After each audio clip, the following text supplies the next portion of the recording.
One of the greatest challenges of the modern science is to understand the relationship between ancestors and descendants of a species.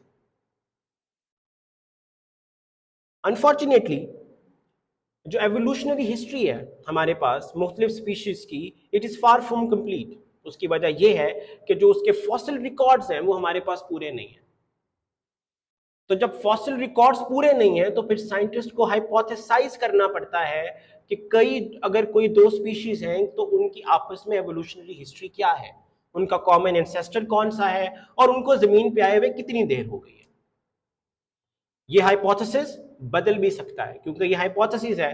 अगर कोई नया data आएगा तो पिछला hypothesis गलत तस्वुर होगा और नए डाटे की बेस के ऊपर आप नया हाइपोथेसिस एस्टैब्लिश कर सकते हैं। हाइपोथेसिस के ऊपर, थ्योरी के ऊपर और लॉ के ऊपर हम इंशाल्लाह बहुत जल्द एक नया लेक्चर करेंगे। लेकिन फिलहाल हमारा जो टॉपिक है that is based on the phyletic lineage. Species की एवोल्यूशनरी हिस्ट्री की स्टडी को हम सिस्टमैटिक्स कहते हैं। We call it systematics.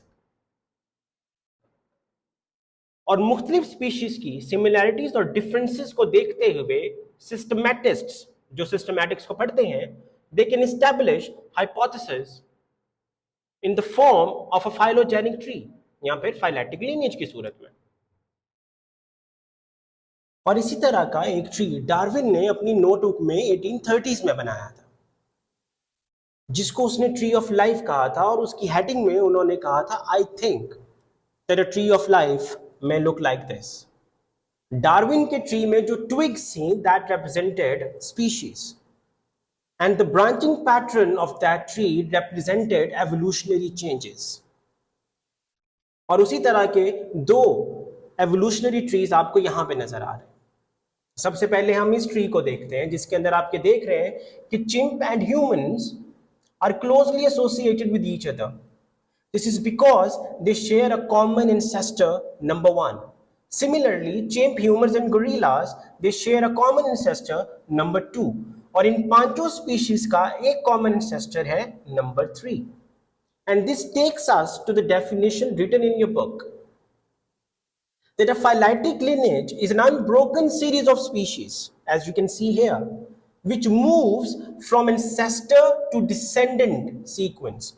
और जहां पर हर अगली स्पीशी अपनी पिछली स्पीशी से इवॉल्व हुई है। और उसी तरह का एक फाइलोजेनिक ट्री आपको यहां पे नजर आ रहा है। लेकिन इन दोनों ट्रीज में फर्क यह है कि यहां पर आपको एक टाइमलाइन दी गई है।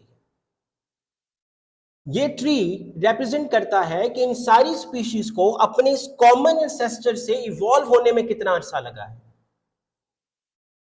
ये ट्री हमें दो स्पीशीज के कॉमन एंसेस्टर्स के बारे में भी बता रहा है, जिस तरह ह्यूमन और माइस का कॉमन एंसेस्टर ये वाला है। लेकिन उसके साथ साथ इस ट्री की जो ब्रांच लेंथ है वो रिप्रेजेंट कर रही है the time taken for this species to evolve from this common ancestor. For example, the species X almost took 542 million years to evolve from this ancestor. So this was all about phyletic lineage.